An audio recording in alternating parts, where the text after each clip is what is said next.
It is a big weekend on the way for sports fans here and overseas. The first match of the All Blacks end-of-year tour against the Barbarians in London. There's the Kiwis in the Rugby League World Cup alongside that huge clash between Tonga and Samoa.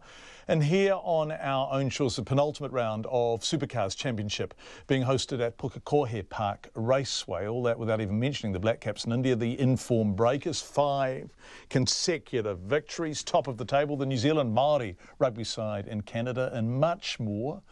So we whittled it down and we began by asking sports reporter Clay Wilson about the number of New Zealanders we could expect to see take the field at Twickenham, which is in London, of course, tomorrow night. I think 13 in the Barbarians. I guess you take the All Blacks, they're all Kiwis. 13 in the Barbarians, 10 starting. So I guess it's close as you get to a All Blacks trial in this sort of modern age where you don't get those sort of things like you used to back in your heyday, I guess. Yeah, you cheeky bugger. You're pointing at me and saying I'm old. But you're right, there used to be North versus South when I was a kid. I just barely remember them. Yeah, you'd stop it, Clay. Yeah. Just behave yourself. So 15 All Blacks, 15 Kiwis in the All Blacks, and 10 in the starting 15 for the Barbarians. So when that game begins, there will be 25 New Zealanders on the field at Twickenham. Correct, plus the 2 Kiwis that are coaching the Barbarians, Robbie Deans and Scott Robertson. So, yeah, it's pretty much an all-Kiwi affair in the middle of London. Yeah. Yeah. So how many tickets sold? 70,000 tickets. Well, they're going to sell it out. They usually do with these games because they're such entertaining games. They're so open, such a festival sort of atmosphere with these games that people love to get along. There's going to be lots of points, lots of tries. Both teams are going to play with a lot of flair. So I guess, and they're full of exciting players on both sides. So I certainly won't be lacking entertainment. So you can see why people run and snap up tickets. Yeah, that's the potency of the New Zealand rugby brand in London. It's extraordinary, isn't it? There's 25 Kiwis on the field and there's 70,000 Brits going along to watch them. Who are the players that we will be looking out for most excitedly, do you think? Yeah, I guess the All Blacks have named something of a second-string team, as you might expect for the first match of a tour. There's 3 guys set to make their debut. They're all coming off the bench. Asafo Aumua, of course, one of the great young Hurricane. Well, not even a Hurricane, just a Wellington player. Still a Wellington Lion. Yeah. And then we've got Tim Perry from my neck of the woods in Tasman, an up-and-coming prop. And we've also got Matt Duffy, who, of course, has a great story coming back from league, from the Melbourne Storm, playing for North Harbour, and, you know, he's got a crack at the All Blacks late in life. For people who are listening who aren't rugby fans, Asafo, this kid from Wellington, this number 2, have we ever seen a hooker play rugby like him? I mean, I thought Dane Coles redefined the genre, but Asafo goes even further, doesn't he? Probably the wrong pun to use, but he's sort of like Dane Coles on steroids a little bit. You know, he's big and whereas Dane's a lot more slender and he has a bit of pace, but the pace and the power, I don't know where it comes from. He's just translated it straight from his under-20 environment, come straight into the NPC and just taken it by storm. And, of course, in the All Blacks right now. So yeah, beautiful, audacious player. What about Beauden Barrett as skipper? How do you think he's going to go?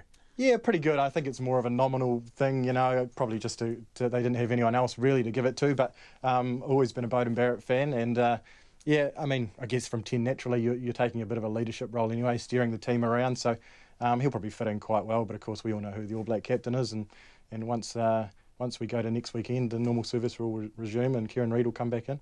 Supercars, Pukekohe this weekend, changing sport for people who don't even know what we're talking about. So we are moving from rugby to motor racing.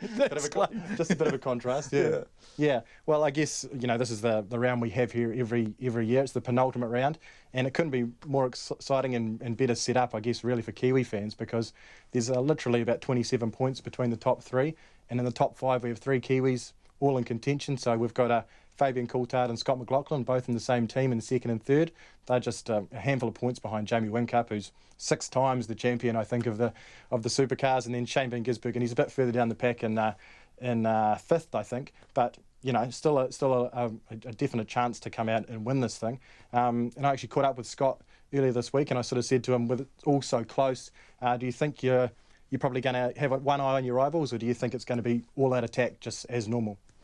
Yeah, I think you got to think about what those guys are doing, but I think the best form of attack is, you know, we just push on, and I think, you know, I'm excited for the racing, because I think for the fans to have a championship so close, it's almost like it's the start of the year when everyone starts on the same points. So it's exciting to be a part of it, to be one of the 3, one of the 5 that can still fight for the championship. It's cool, but yeah, I think I'll just get on with it and have a crack.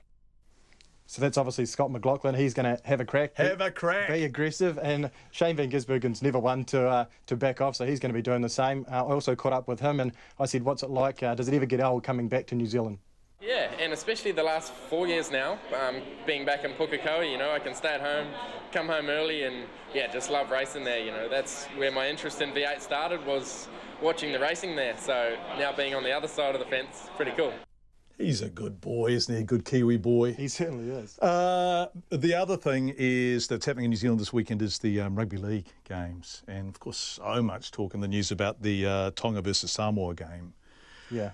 A lot of stuff off the field. That's going to be a cracker on the field too, isn't it? Yeah, well, it's not often New Zealand are playing Test match in New Zealand, and that game takes a back seat to another game between two other nations. But I guess, you know, mini Samoa, mini Tonga are a bit in Auckland here, so there's obviously been a lot of publicity about it, some of the stuff happening, a lot of passion, sometimes spilling over.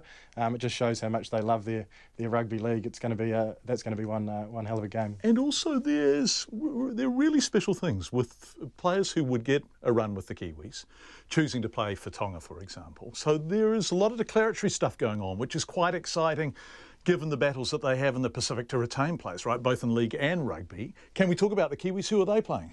Well, they're playing Scotland, and I guess you have to remind some people because people forget about it, and it just shows how big this Tonga-Samoa game is going to be.